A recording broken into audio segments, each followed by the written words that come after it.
So eto na mga kababayan, ang pinakamainit ngayon na balita na talaga namang pinag-uusapan. Ano ba naman kasi mga kapatid, itong si Mike Defensor, akala mo kung sinong napakalinis na santo. Na para bang isang anghel na hulog ng langit no, sa mga DDS. At yun na nga, matapos nga itong lumabas si Defensor, mga kababayan, di ba? Nagpakita ng kanyang pagsuporta kay Vice President Sara Duterte, halos sambahin na mga kabatid nito mga tarantadong mga DDS. Na para bang, ano nyo yun, akala nila si Defensor na ang isa no, sa makakatulong kay Vice President Sara Duterte para mapabagsak ang administrasyong Marcos. Yun pala mga kababayan, ang animal. Diyos ko. May tinatago palang sikretong negosyo na kung saan mga kapatid, napakasangsang po ng amoy. Biruin nyo yan. At eto pa mga kapatid, dinamay pa niya si Mayor Vico Soto. Na kung saan mga kababayan, ito nga pong si Mayor Vico Soto ay nakilala natin no, sa kanyang tapat na pagiging alkalde dyan po sa bayan ng Pasig. At kilala natin mga kapatid, yung pagkatao ni Mayor Vico. At isa nga po siya mga kababayan sa mga mayor na isinusulong itong tinatawag na good governance. And suddenly mga kapatid, meron pong pumutok na balita ngayong araw na di umano sa kanyang baluarte mismo dyan sa Pasig mga kababayan, meron palang mala impyerno dyan na negosyo itong pamilya ni Mike Defensor. Diyos ko, talagang maganda-handa ka na Mayor. Marami talagang magtatanong sa'yo kung paano nakalusot yan. Pero bago tayo magpatuloy mga kapatid, huwag niyo po sanang kalimutang i-like ang ating video para i-share pa po ni YouTube sa iba pang hindi pa nakakapanood. So for context mga kapatid, panoorin muna natin itong balitang ito. Bistado ng NBI ang umano'y prostitusyon at paggamit ng iligal na droga sa isang family KTV sa Pasig City. Oh, Mike Defensor Kung humarap ka sa media, akala mo kung sino kang santong hinayupa ka. Narinig nyo yon mga kababayan kung anong klaseng negosyo meron itong si Mike Defensor? Diyos ko po. Bistado ng NBI ang umano'y prostitusyon at paggamit ng iligal na droga sa isang family KTV sa Pasig City. Dawit sa iskandalo ang anak at asawa ni former Congressman Mike Defensor. Nako, mga kabatid, hindi lang pala si Mike Defensor. Nagsimula sa anak, kasama din. Anak, magsimula sa ama, ina, hanggang sa anak pala. Inay ko po, Mike Defensor. Anong klaseng mga tao kayo? Para ba talaga sa taong bayan yung ginagawa nyo ngayon? O yan po ay kahipokrituhan lamang? And ito mga kapatid, isa lang po ang na-realize ko dito. Kaya pala itong sa Mike Defensor, no? Sumisip-sip kay Vice President Sara Duterte. Kasi nga mga kababayan, no? Siguro inaakala niya na kaya din gawin ni Sara Duterte yung ginawa dati ni former President Digong. Na kung saan mga kabatid, hindi ba sa panahon ni Duterte mga kababayan, no? Naging protector si Duterte nitong mga negosyanteng Chinese na may sandamakmak na illegal na negosyo dito sa loob ng ating bansa. Isang example na nga dyan mga kapatid, si Michael Yang, na kung saan mga kababayan kilala, no, na isang big time mga kapatid na negosyanteng Chinese na sandamakmak ang illegal na negosyo. At hindi lang yan mga kababayan, no, para hindi mahalata si Digong, ginamit pa niya mga kapatid, no, yung kanyang Operation Tukhang. Na di umano anti-drugs operation daw yon. Pero ang totoo mga kababayan, yung tukhang na yon, no, ginawa ni Digong yon para proteksyonan ang negosyo ni Michael Yang, no, mula doon sa mga kakompetensya nito, no, dito sa ating bansa. Tingnan nyo, under Duterte administration mga kapatid, sino ba, no, ang mga tinamaan ng tukhang ni Digong? Hindi ba mga kababayan, yung mga kakompetensya lamang ni Michael Yang? And ang mas malupit doon mga kapatid, no, naging collateral damage yung ating mga kababayan. Oh, para lang ipakita yun sa taong bayan mga kapatid na di umano'y galit siya sa mga ipinagbabawal na gamot, no. Ginamit niya ang mga pulis, no, para alam niyo yun, harap-harapang ipakita sa atin na ganito si Tatay Digong.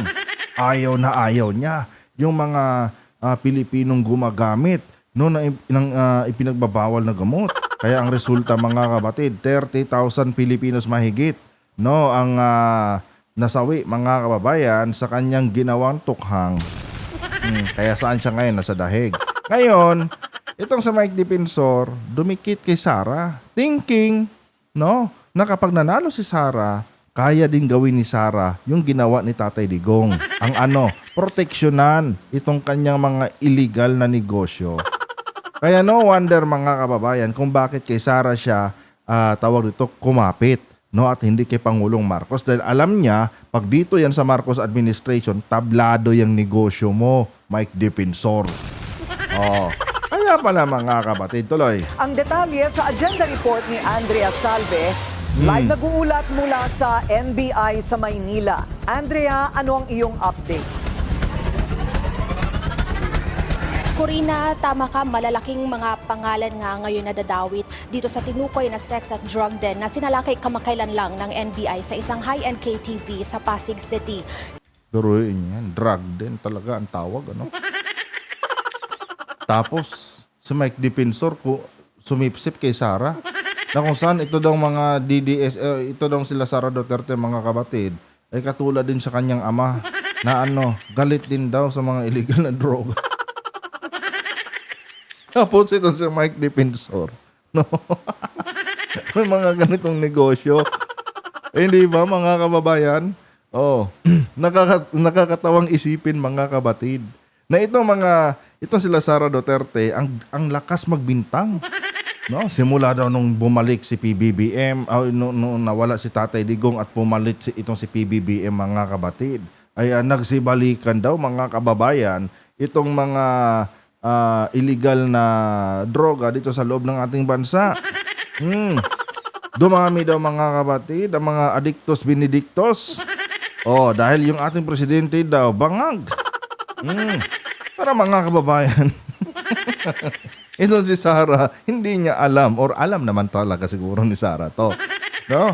Na ito palang kanyang kaalyado na si Mike Defensor, mas masahol pa kay Satanas ang negosyo. Di ba? Ganito niloloko ni Sara Duterte mga kabatid or nitong mga kasamahan ni Sara Duterte sa kanyang partido, ang mga DDS.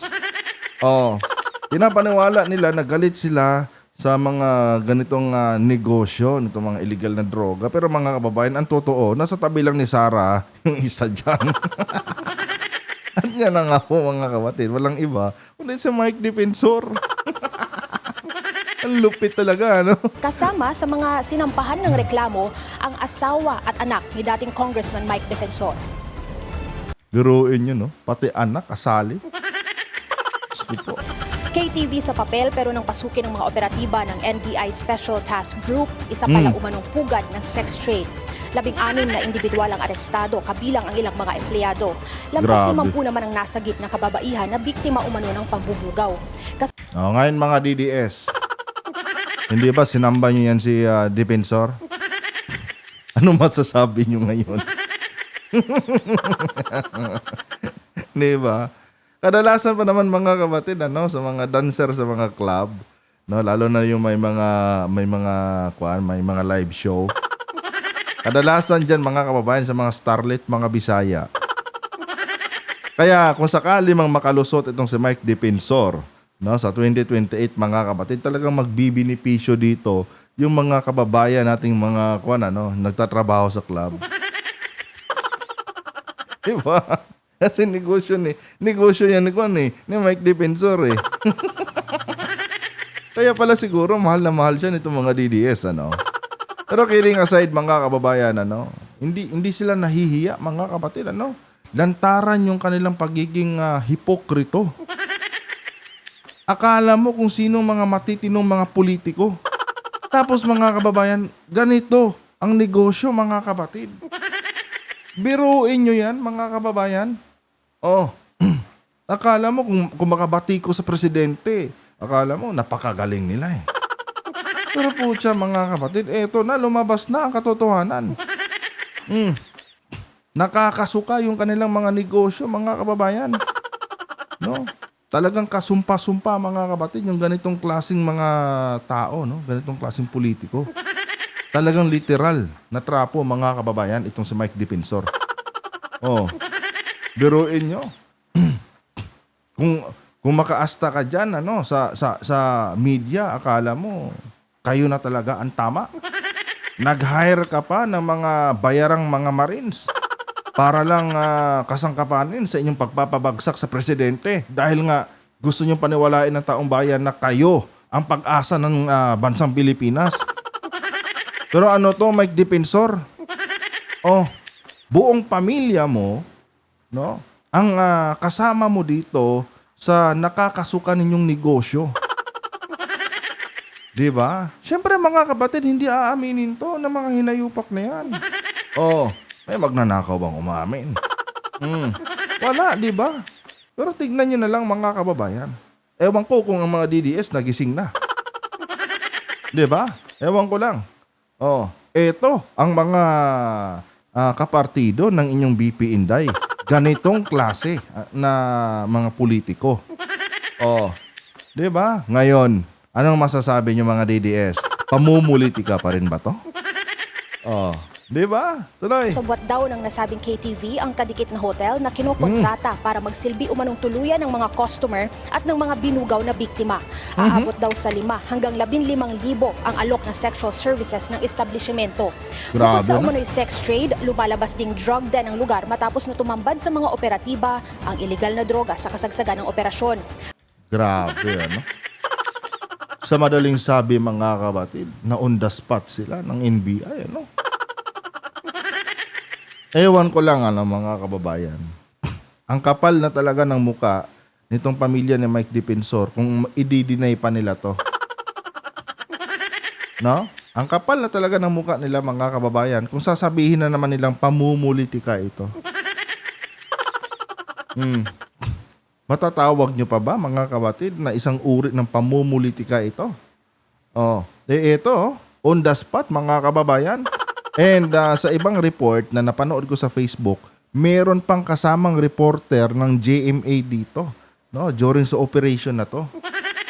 Yung reporter na yun, witness na yun mga kapatid sa kung ano man yung na-discover nila dyan sa nasabing tawag nito, negosyo nila Mike Defensor. Makapal na talaga mukha nila pag sinabi nilang pinupolitika sila. Ito na ang ebidensya mga kapatid.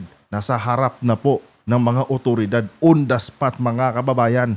No? Itong mga ebidensya na ito na nasaksihan or nakita ng ating mga taga-NBI. Tuloy.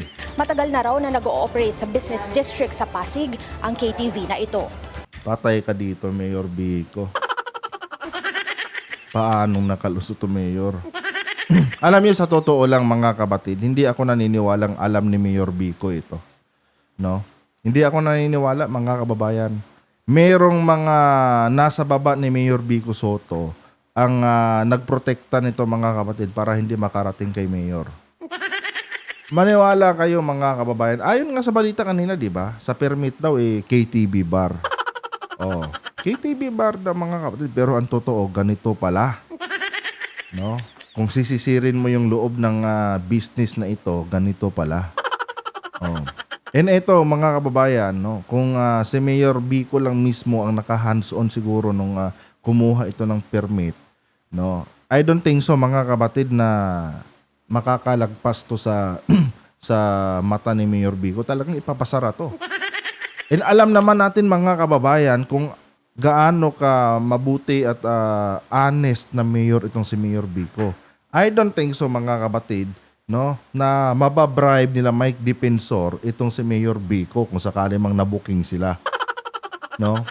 Kung si Diskaya nga mga kababayan, di ba? Na billion pa ang pera, no? Hindi nga nila nabili si Mayor Vico eh. Ito pa kaya si Mike Defensor, No, na kung tutuusin, pichi-pichi lang ito doon sa mga yaman na meron itong pamilya Diskaya. 'Di ba?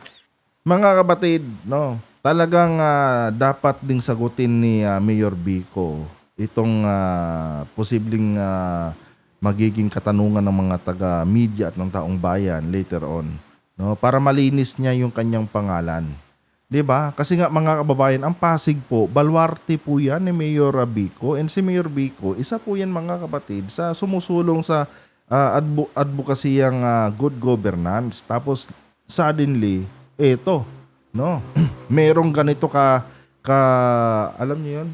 Merong ganitong klasing hindi makataong negosyo diyan sa loob ng kanyang baluarte. 'Di ba? Dinamay pa talaga ni Mike Defensor mga kababayan si Mayor Vico sa kanilang katarantaduhan. Biruin nyo yan. Oh. Ngayon mga kapatid, wala nang mukhang maihaharap itong sila Mike Defensor. No? Booking na booking sila dito mga kababayan, and ito siguro, ito na yung tinatawag na karma. Alam niyo, sa totoo lang, hindi ako naniniwala sa karma mga kababayan. Sa salitang karma, hindi ako naniniwala dyan. Pero ngayon, parang maniniwala na ako. Dahil sa kabila ng kanilang paninira sa mahal na Pangulo, mga kapatid, no, wala silang napatunayan. No, puro lang mga fabricated at mga bayarang mga witness lang yung kanilang naipakita sa atin. Pero eto mga kababayan, eto talaga legit. On the spot mga kapatid, no, nasaksihan po ng ating mga otoridad, no, especially sa NBI, itong ganitong klaseng nakakasukang negosyo ng pamilya ni Mike Defensor. Kaya ka pala kumakapit kay Sara, ha? Dahil alam mo na itong mga Duterte mahilig magbigay ng proteksyon sa mga ganitong klaseng negosyo. O ngayon, malas mo. Dahil hindi ka umabot sa 2028 na booking, no, yung negosyo mo. Biruin niyo yan. Yung hotel operations at saka yung sa KTV, yung modus talaga nila magkarugtong structurally, tapos yung there's an ecosystem, kumbaga, so to speak, na pagkatapos nagkasundo, dadali mo sa kwarto sa taas. Matagal na roto, nagpalit-palit na nga ng pangalan.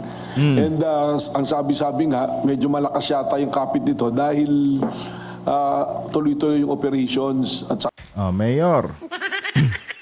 Mayor Vico, naniniwala po kami sa inyong advokasya. Ngayon, ayon sa NBI Mayor, malakas daw ang kapit nito.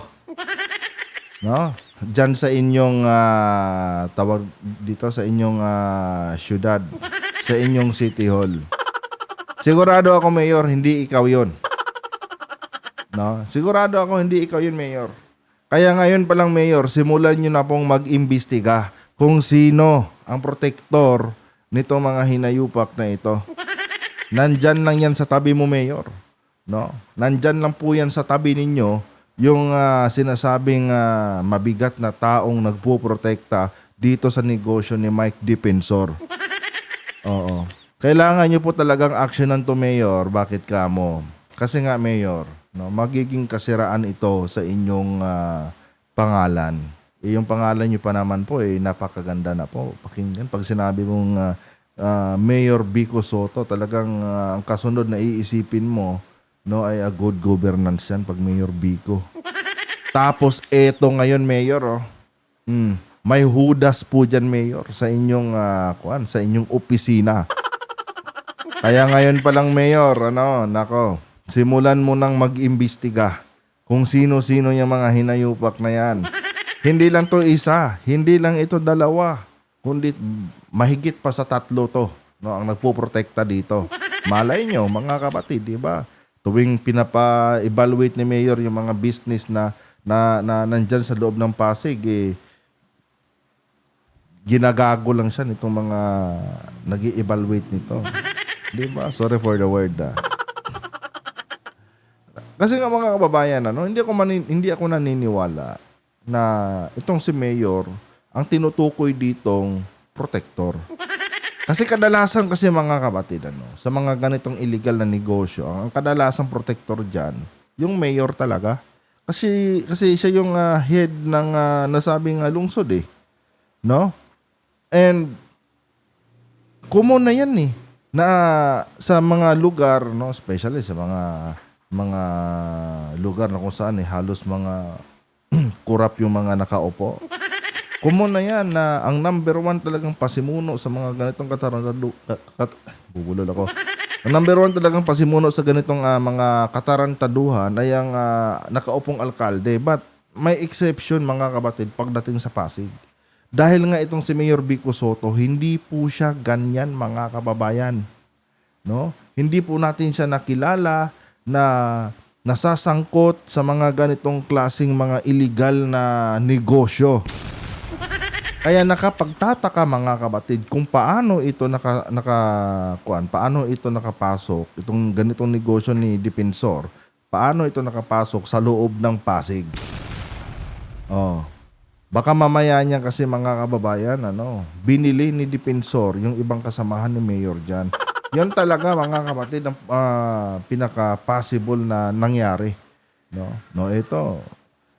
Pag sumunod kayo dyan sa mayor nyo, hindi kayo kikita dyan. Kaya, okay sa inyo, aalukin ko kayo ng pera.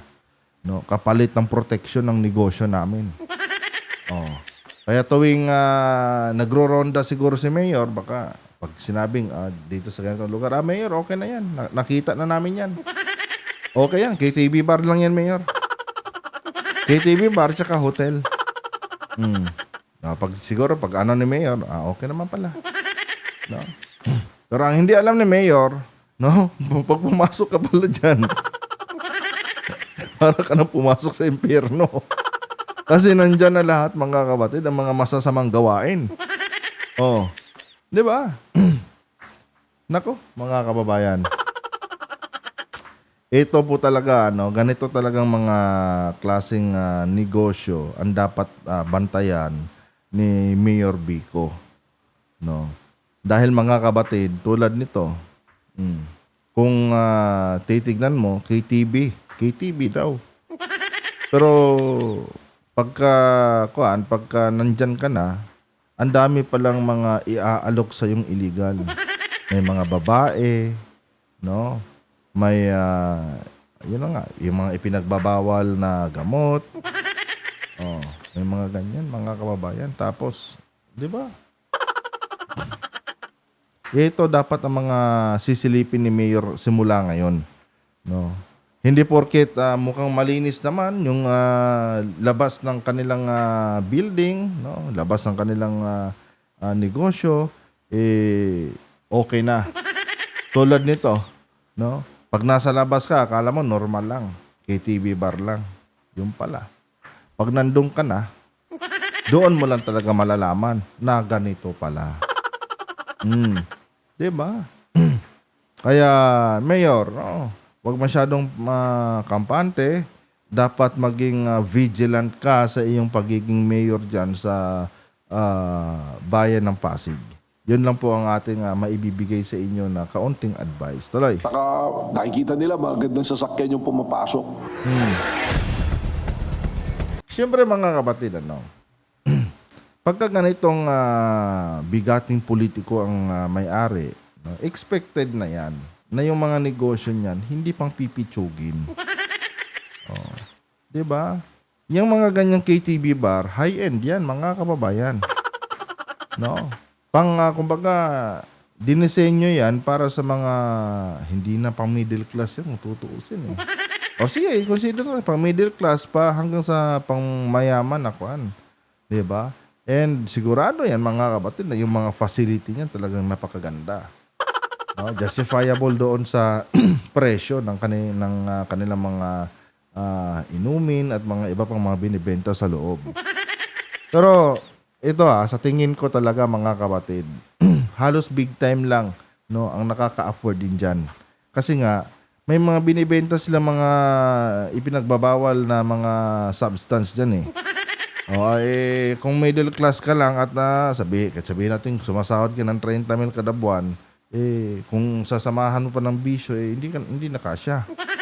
'Di ba? Sa babae, sa ladies drink pa lang siguro ng mga babae diyan, wala na, ubos na yung 30 mil mo na sinahod mo sa isang buwan. So, siguro ang mga customer talaga dito is mga bigating mga businessman, yung may mga negosyo talaga. 'Di ba? Na kung saan kayang-kaya mga kababayan maglustay ng daan-daang libo no sa loob ng isang gabi lamang. Oh. 'Di ba? Kaya kung i-analyze natin, maaaring paldong-paldo dito mga kababayan ang pamilya po ni Mike Defensor. Kaya siguro na-afford nilang magbayad ng mga witness, ano? Itong mga sinasabing mga Marines na ito. Kaya siguro, kayang-kaya nilang bayaran yan dahil mga kapatid, malakas ang kita ng negosyo. Si Satanas ba naman yung sandalan mo eh? Di ba? Lumabas sa pagsisiyasat ng NBI na ang presidente ng Zerin Development Corporation, ang kumpanyang may hawak sa hotel, ay ang asawa ni dating Congressman Mike Defensor na si Julie Rose. Talagang family business pala talaga. No? Yung yung bar baka kaya sa anak niya. Yung KTV bar. Tapos yung babae at mga illegal na mga kontrabando kay no? Kaya Defensor na. Oh. Talagang pinaghatian nila yung kanilang negosyo. Oh, daddy, akin tong KTV bar Oh, ngayon yung kay mami naman yung hotel. Oh, para parehas sa kikita daddy, mami. Ang unang step is ganito, dapat dito muna sa akin si customer una, no, magiinom siya tapos ikaw daddy, no, kung mayaman si customer, alokin mo, no, ng babae. Tapos kung medyo lonely si customer daddy, no, kahit may babae na siya, sige, subukan mo, i-market mo yung ipinagbabawal mo diyan na droga. Basta pagka sakto na sa tama si customer at gusto na niyang i-take out yung kanyang babae, ituro mo doon sa hotel ni mami. parang ganun mga kapatid, ano? Kasi nga, di ba, yung hotel daw mga kababayan, under din daw yata sa kanyang misis. Parang ganun talaga kung iisipin mo dahil magsimula sa ama, sa ina hanggang sa anak. Dawit Ibang klase ng pamilya na ito mga kapatid. Opisyal din daw ng naturang korporasyon ng anak nilang si Miguel Gabriel.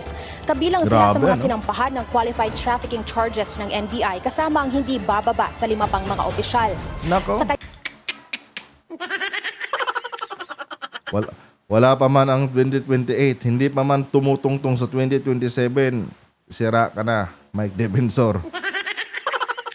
Diba? Tablado ka na. And ito mga kapatid, ang kasiraan ni Mike Defensor ay kasiraan din yan ni Sara Duterte. Bakit ka mo? Magkaalyado sila eh. Tsaka, ito tignan nyo mga kababayan. Halos lahat ng kasama ni Sara Duterte mga kapatid sa kanyang grupo ay may mga sabit. Di nyo ba napapansin? Unang-una si Sara. Di ba? May mga aligasyon laban sa kanya patungkol sa korupsyon. Di ba? Pangalawa mga kapatid, si Bongo. Yung Little Duterte noon. Di ba?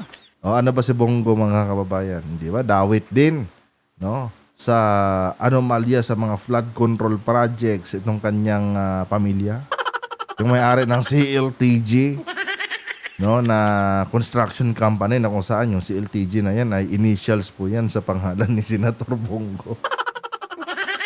Tapos nung nabooking na, sabi ni Bongo wala siyang kinalaman sa negosyo ng kanyang pamilya.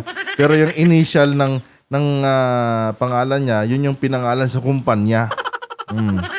Saka nakahanap ng ganyan. Tapos pangatlo si Bato de la Rosa. Ano ba ang mga isyong kinasasangkutan ni Bato? Yun na nga mga kapatid, yung crimes against humanity, yung sa Tukhang. Dawit sila doon mga kababayan. Tapos ngayon sino pa ba? Si Mike Defensor. Di ba? Ito mga kapatid, sabit din. Na on the spot pa. Oh, sino pa ba? Si Libiste.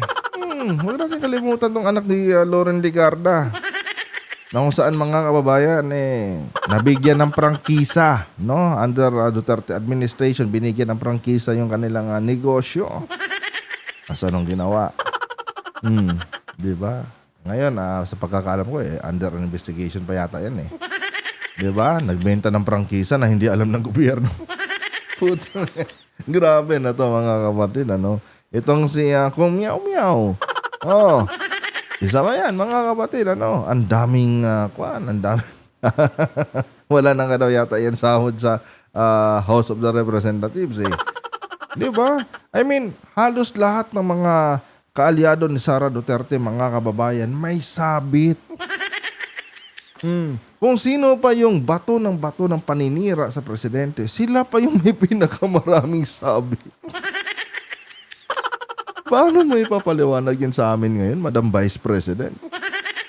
Oh, kayo yung naninira sa administrasyong Marcos, pero ang nakikita namin, kayo ang may mga problema. Oh, biruin nyo to, mga kapatid. Wag na natin isali si Robin Padilla. Wala namang bilang yun. Diba? Tuloy natin. Kanyang pahayag, itinanggi ni Julie Rose Defensor ang umano'y koneksyon nilang mag-ina sa establishmento at sa iligal na operasyon. Natural lang yan. Sabi ko nga sa inyo, may magnanakaw ba na aamin? Sabi dito, let me be absolutely clear regarding the recent NBI operation. We have absolutely no connection to the targeted establishment or its operation. Sabi ng asawa ni Mike Defensor, mga kababayan, no, na yung inoperate daw na establishment ng NBI, pati yung kasama na yung mga negosyo, no, na ng nasabing establishmento, wala di umano sila ang kinalaman. Tanga ba ang NBI na itatag kayo kung wala kayong kinalaman diyan? Oh.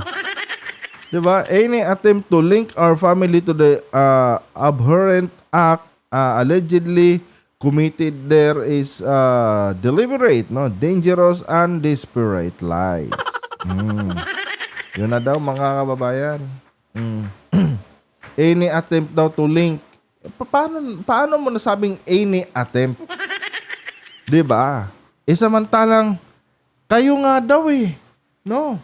Ang operator niyan Oh. And ito lang, mga kapatid, ano? Malalaman 'yan sa record ng City Hall. 'Di ba? Ganun lang to kadali And I don't think so kaya niyong i-bribe si Mayor Vico pagdating diyan. And I'm sure, mga kababayan, si Mayor Vico ngayon baka hindi na nakatulog. No? Baka hindi na nakatulog si Mayor Vico, mga kapatid, sa kakapahanap nitong papeles, nitong nasabing establishmento na ito. Siyempre, mga kababayan, matataranta talaga si Mayor Vico dito. Dahil, mga kapatid, no, yung kanyang leadership kasi is para sa good governance Tapos suddenly, no, puputok ang balita na sa lugar mo merong ganitong klaseng negosyo na hindi katanggap-tanggap sa mata ng publiko.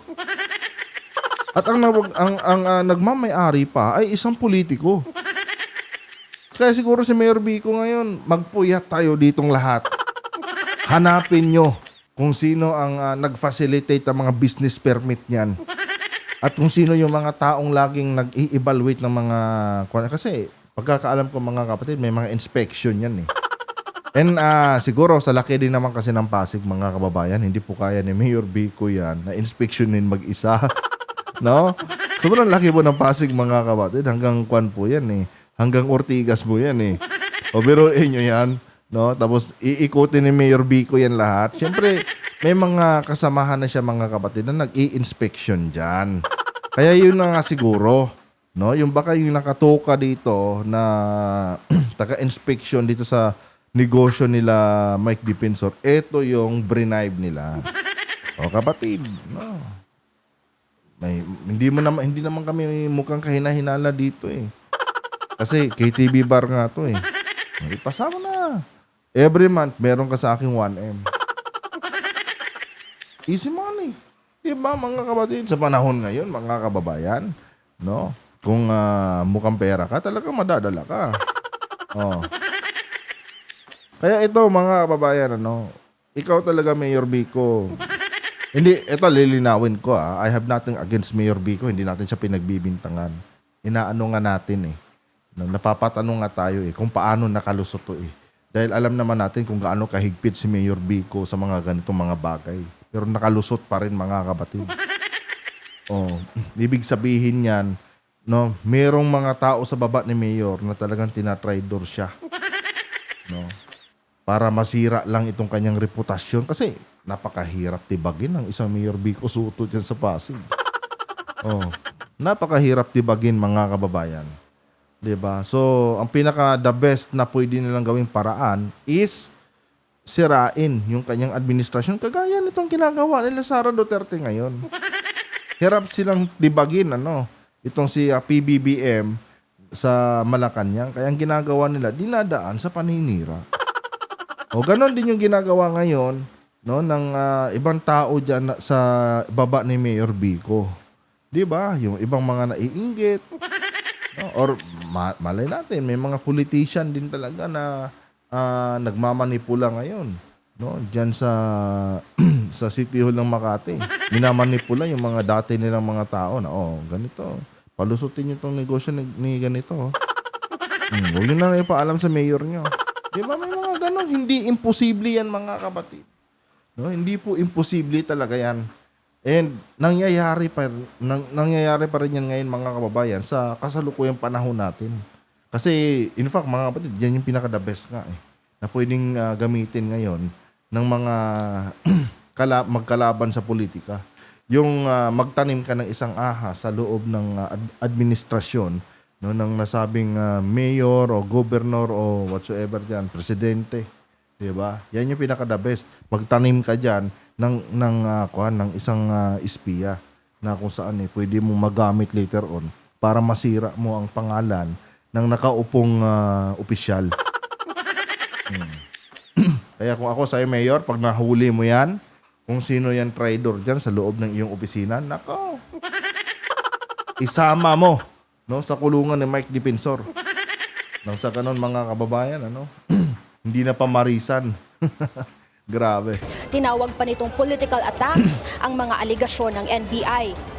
Political attacks daw. Ito kasi yun mga kababayan, sabi dito ng kanyang asawa, sana ba yan? Nawawala yung mouse ko Sabi dito ng kanyang asawa mga kapatid, talagang binibira nila itong si Attorney Matibag. Sabi dito, I address Attorney Matibag directly. If you have a political or personal grievance with Mike, have the courage to resolve it with him directly. If you have a political or personal grievance daw. Paano kayo pinupolitika? Paano niyo nasabing pinupolitika kayo? Isamantalang meron lang nagtip sa kanila May nagsumbong sa kanila. And base dito sa balita, na on the spot pa nga yung kwan nyo, na on the spot yung bar nyo, na may ginagawang mga kung ano-anong katarantaduhan dyan sa loob mismo ng establishment nyo. Porque ba't Marcos administration ngayon at magkalaban ang political color na kinabibilangan ng asawa mo, at ang political color ng administrasyon automatic pinupolitika kayo. So anong gusto niyo gawin, madam? Hayaan na lang yung mga ganyan yung negosyo. Kung hindi talaga kayo involved diyan, patunayan nyo sa korte.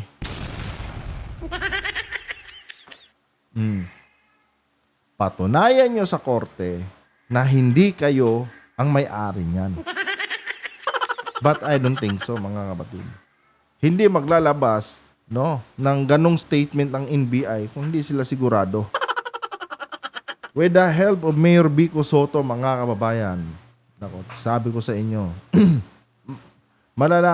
lalabas ang katotohanan, mga kapatid. lalabas talaga ang katotohanan. And etong mga to, mapapahiya to. Tignan nyo mga kababayan. Ang daming pwedeng gawin din para ma-counter-check kung sino talaga may-ari ng establishment na yan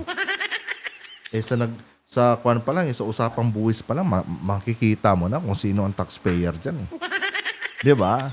Makikita na Oh, ngayon, deny kayo. Gusto lang kasi nilang i-emphasize mga kapatid yung salitang pinupolitika sila. Kasi pag ginamit nila yan, alam nila mga kababayan, no, na mas lalong hihigpit ang kapit ng kanilang mga taga-suporta, especially ang mga DDS. Yung kasi yung pinaka-defense mechanism na pwede nilang gawin Pinupolitika sila nang sa ganon hindi mawala ng tiwala sa kanilang mga kapatid yung mga DDS. Pinupolitika lang pala. No, wala palang katotohanan yan. Ganun pa naman mag-isip yung mga DDS. 'Di ba? Pag narinig yung salitang pinupolitika, nasa isip agad nila na walang katotohanan yan. Pamumulitika lang yan para siraan si Inday, para siraan si Representative or si Congressman Mike Defensor. Kung tanga-tanga ka, talaga maniniwala ka no? Pero kung iintindihin mo to, on the spot na huli. On the spot, On the spot na huli yung mga illegal na activities dyan sa inyong KTV bar. So how come na pinupolitika kayo? Sabi pa niya dito, stop using me. 'Di ba? Stop using me.